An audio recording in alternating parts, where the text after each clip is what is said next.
بھائیوں، زندگی تیزی سے گزرتی ہے۔ ہم دیکھتے ہیں ایک بہت بڑی تعداد دنیا میں آتی ہے، زندگی کی صبحوں اور شاموں کو دیکھتی ہے۔ بہت سارے سخت گیر حالات سے لوگ گزرتے ہیں، دکھ دیکھتے ہیں، سکھ دیکھتے ہیں، آزمائش دیکھتے ہیں، بالآخر دنیا سے چلے جاتے ہیں۔ قابل غور بات تو ہے نا کہ یہ دنیا میں آنا، وقت گزارنا، حالات کو دیکھنا اور پھر چلے جانا، اس کا کوئی نہ کوئی مقصد تو ہوگا، کوئی نہ کوئی حکمت تو ہوگی۔ بھیجنے والے نے کچھ نہ کچھ فیصلہ کرم تو فرمایا ہوگا بھیجتے وقت۔ دنیا میں آنے کے لیے ہر انسان کا کچھ نہ کچھ مقصد ہے۔ ہم نے اپنے اپنے حساب سے کچھ مقصد طے کر لیے ہیں جو ہمیں تکلیف دے رہے ہیں۔ کچھ لوگوں نے سوچا ہے کہ شاید دنیا میں آنے کا مقصد محض پیسہ جمع کرنا ہے۔ پیسہ ایک ضرورت ہے، مقصد نہیں ہے۔ کچھ لوگوں کا خیال ہے کہ شاید بہت ساری شہرت جمع ہو جائے، ہزاروں، لاکھوں، سینکڑوں لوگ مجھے جاننے لگ جائیں، ہر آدمی کو پتہ چلے کہ میں بھی موجود ہوں، میرا بھی یہ نام ہے، میرا بھی یہ تعارف ہے، تو شاید یہ میرا مقصد ہے۔ کچھ لوگوں کا خیال یہ ہوتا ہے کہ کسی بڑے عہدے پر متمکن ہو جاؤں، کوئی بڑا منصب مل جائے، کوئی سیاسی سماجی حلقوں میں جانا پہچانا جانے لگوں، تو یہ میرا مقصد ہے۔ کچھ کام تکلیف دہ ہوتے ہیں، اذیت پہنچاتے ہیں۔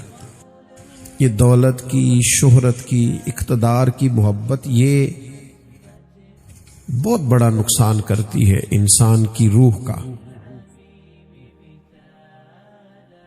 آپ نے کبھی لوگوں کو افسوس کرتے دیکھا ہوگا کہ یار فصلیں پکی تھی، بارش آ گئی، یا فصلیں پکی ہوئی تھیں اور آگ لگ گئی، یا فصلیں پکی تھیں اور طوفان آ گیا۔ اندر کی فصل جب پوری طور پر پک جاتی ہے نا، روح کی فصل جب پوری طور پر پک کر تیار ہوتی ہے، تو اس کا جو طوفان، جو بارش نقصان کرتی ہے، وہ دولت اور شہرت کی محبت ہے۔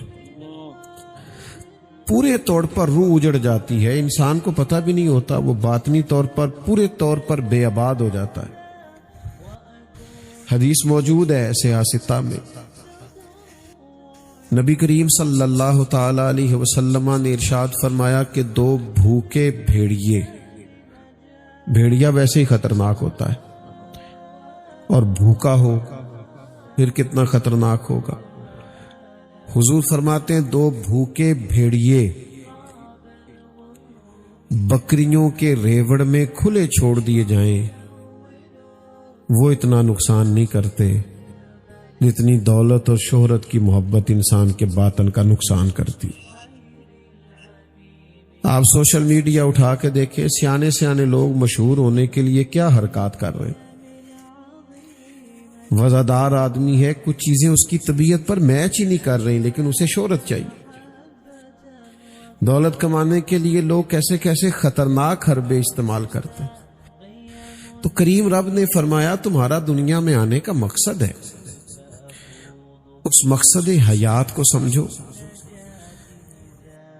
ارشاد فرمایا الذی خلق الموت والحیات لیبلوکم ایکم احسن عملا، ہم نے موت اور حیات کو اس لیے پیدا کیا ہے تاکہ پتہ چلے تم میں بہترین عمل کون کرتا ہے۔ اپنے کردار سے، اپنی صلاحیت سے، اپنے ہنر سے، اپنے منصب سے، اپنی تعلیم سے بہترین زندگی کون گزارتا ہے اور اچھے اعمال کا اثر کون چھوڑتا ہے۔ ہم میں سے بہت سارے لوگ باصلاحیت ہوتے ہیں، کچھ کی بولنے کی صلاحیت ہوتی ہے، کچھ کی لکھنے کی صلاحیت ہوتی ہے، کچھ کی کسی شعبے کے اندر مہارت ہوتی ہے، کوئی بجلی کو جانتا ہے،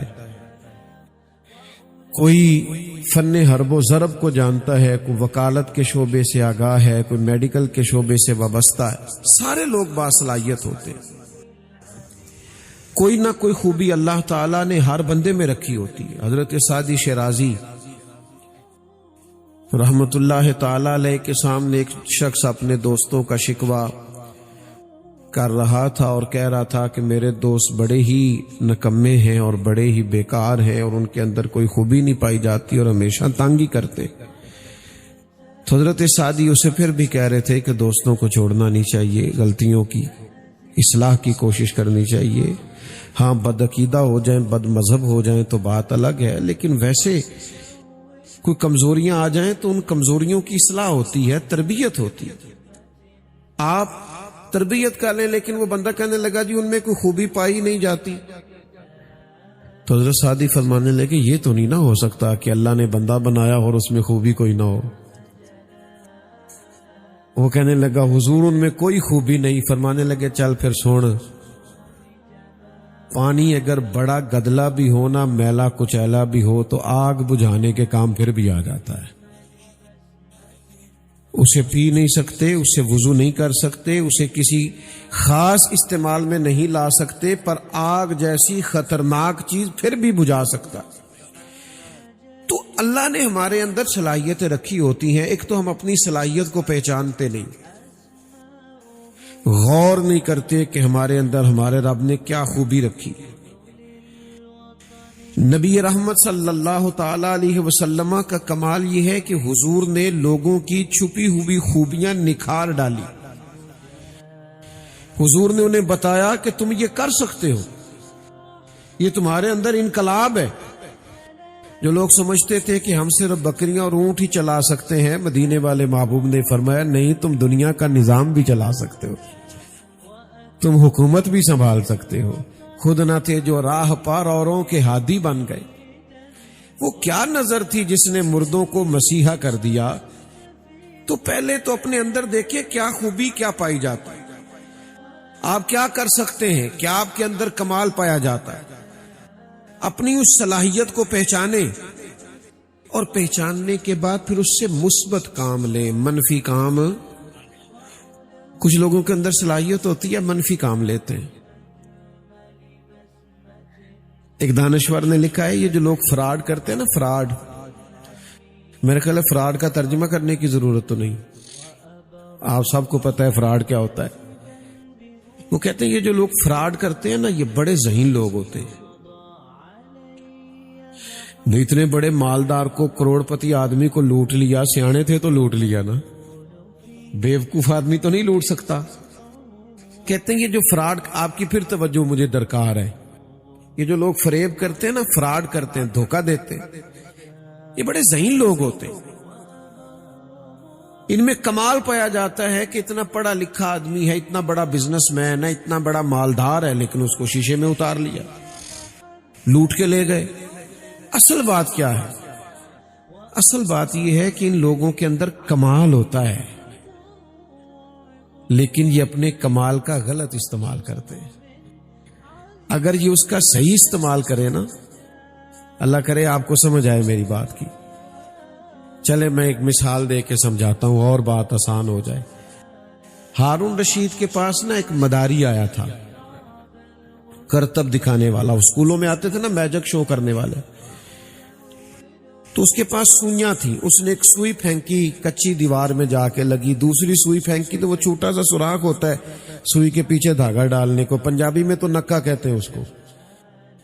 دوسری سوئی پھینکی تو نکے میں جا کے لگی اس سوراخ میں، تیسری پھینکی تو وہ دوسری کے نکے میں لگی۔ اتنا زبردست نشانہ کہ 12 سوئیاں پھینکی، ایک دوسرے کے سوراخ میں لگی۔ جب 12 مکمل ہوئی تو لوگوں نے تالیاں بجائی، کسی نے 10 روپے دیے، کسی نے 20 دیے، کسی نے 100 دیا، کسی نے 200 دیا۔ اس کا خیال تھا ہارون رشید بادشاہ ہے، زیادہ پیسے دے گا۔ ہارون رشید کہنے لگے اسے پکڑو اور ستون کے ساتھ باندھ اور اسے 80 کوڑے مارو۔ اس نے کہا بادشاہ میرا تو خیال تھا کہ تم موٹی رقم دے گا، اور کوڑے کس لیے مروا رہا ہے؟ نوجوانوں غور کرو. ہارون رشید کہنے لگے کوڑے اس لیے مروا رہا ہوں کہ اللہ نے تجھے اتنا پکا نشانہ دیا ہے اور تو مداری گر بن گیا ہے. میں تجھے اسلامی فوج میں بھرتی کروں، یہی نشانہ دین کے دشمنوں پہ لگا.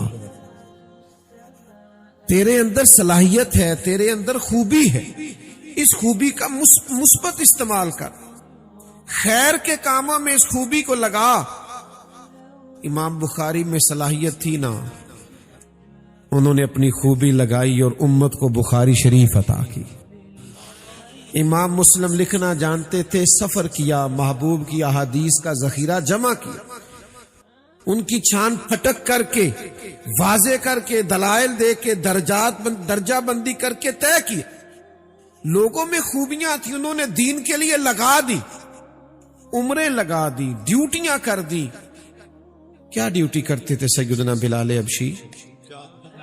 میرے نبی کی مسجد میں جھاڑو دیتے تھے، آنے والے مہمانوں کی خدمت کرتے تھے. حضور سید عالم علیہ السلام کی بارگاہ میں جو حاضری دینے آتے تھے، ان لوگوں کے لیے حضرت بلال حبشی آسانیاں کرتے تھے. عمر بھر یہ ڈیوٹی کی اور جم کے کی، ادھر ادھر نہیں دیکھا. پتہ ہے کمال کیا ملا؟ اپنے آپ سے کوئی نفع لیا ہے نا، زندگی اور موت کا مقصد پہچانا ہے. پتہ ہے نتیجہ کیا نکلا؟ حضور معراج شریف سے واپس آئے تو فرمایا بلال آپ کیا عمل کرتے ہیں؟ یا رسول اللہ آپ سے بہتر کون جانتا ہے؟ فرمایا بلال کمال ہو گئی، میں معراج پہ گیا ہوں، میں نے تو جنت میں بھی آپ کے چلنے کی آواز سنی ہے. حضرت بلال عرض گزار ہوئے، یا رسول اللہ صلی اللہ علیہ وسلم آپ نے فرمایا تھا جب وضو کرو مسجد آؤ تو 2 رکعت پڑھ لیا کرو، میں نے چھوڑی کبھی نہیں. تو دوست اپنے آپ سے کوئی کام لیں، آپ ایک کام کریں زندگی میں، تھوڑا مضبوط کر کے کریں. باصلاحیت ہیں تو کوئی کچھ کر جائیں. اچھے کھانے کھا جانا، اچھے کپڑے پہن جانا، اچھی تصویریں بنا جانا اور کچھ عرصے کے لیے سیاسی سماجی فلاحی کہلا جانا، اس سے کیا نتیجہ نکلتا ہے؟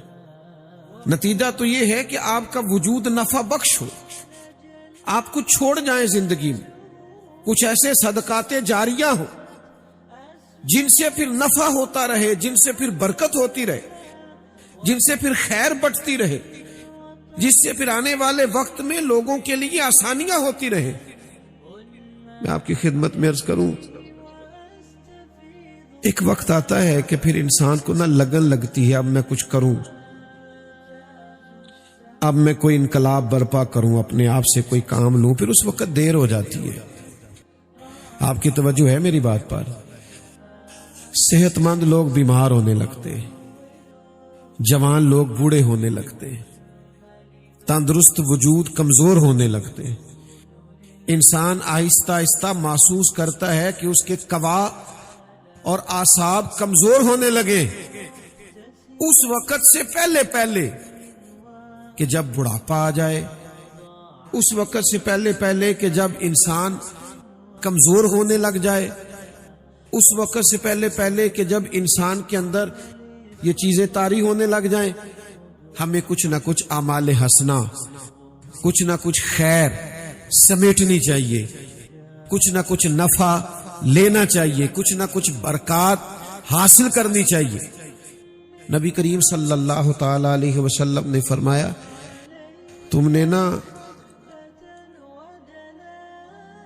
موت آنے سے پہلے زندگی کو غنیمت سمجھنا ہے، بڑھاپا آنے سے پہلے جوانی کو غنیمت سمجھنا ہے.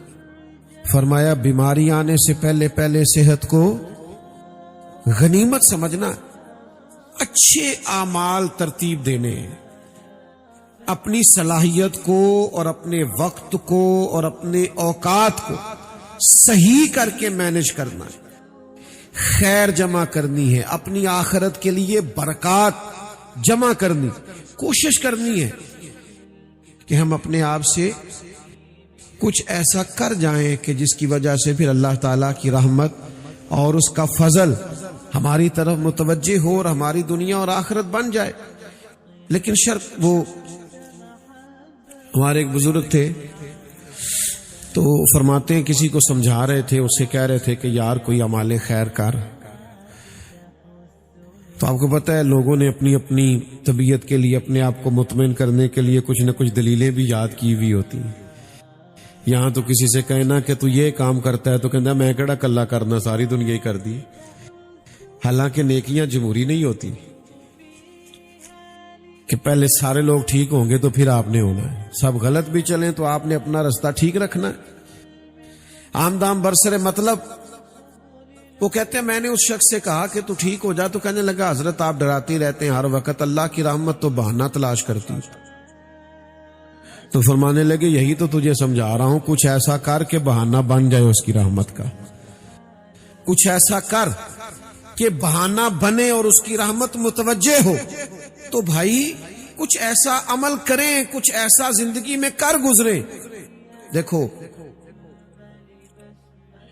نبی کریم صلی اللہ تعالی علیہ وسلم نے ارشاد فرمایا کہ ایک شخص نا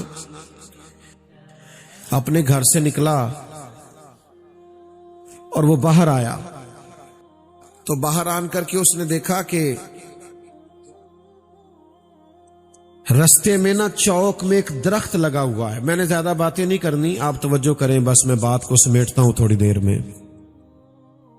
تو لوگوں کو تکلیف ہونا ہم تو خیر پرواہ نہیں نہ کرتے، گاڑی بھی جہاں مرضی پارک کر دیتے. اور اگر کوئی بیچارہ بول دینا صاحب سائیڈ پہ کر لیتے، کہتے تم آگ بجھانی جا کے. بھئی اس نے نہ بھی آگ بجھانی ہو تو پھر بھی آپ کے لیے درست نہیں ہے. آپ رستہ چھوڑ کے اپنی سواری کو کھڑا کریں، یہی بہتر ہے اور یہی اخلاق کا تقاضا ہے. تو حضور فرماتے ہیں اس شخص نے دیکھا کہ عین چوک میں بیچ بالکل درخت لگا ہوا ہے اور لوگ گزرتے ہیں تو انہیں تکلیف ہوتی.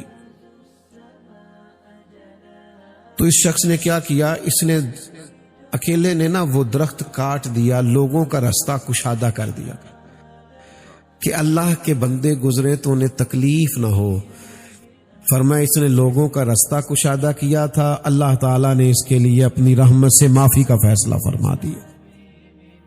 لیکن یہاں تو لوگوں کو رستے بند کرنے کا شوق ہے، رستے تنگ کرنے کا شوق، تکلیفیں دینے کا شوق. تو یاد رکھیے گا کہ اپنے وجود سے کچھ ایسا کیا جائے جس سے اللہ کی رحمت کرم متوجہ ہو، بہانہ بنے اور ہمارے لیے آسانی ہو. لیکن ہم باوجود اس کے کہ ہمارے اندر صلاحیت ہوتی ہے، خوبی ہوتی ہے، کر سکتے ہیں، ہماری گنجائش میں ہوتا ہے. آپ نے مجھ سے ناراض نہیں ہونا، کچھ لوگوں کے ایک ٹیلی فون سے کئی لوگوں کا مسئلہ حل ہو جاتا ہے، لیکن وہ اتنی تکلیف کرنا بھی پسند نہیں کرتے. ان کے صرف کہہ دینے اور بول دینے سے برکت ہو جاتی، لیکن وہ اس کے لیے بھی ذہنی طور پر تیار نہیں ہوتے. تو ساتھیو کوشش کی جائے کہ کچھ ایسا زندگی میں کر جائیں کہ جب ہم جائیں نا دنیا سے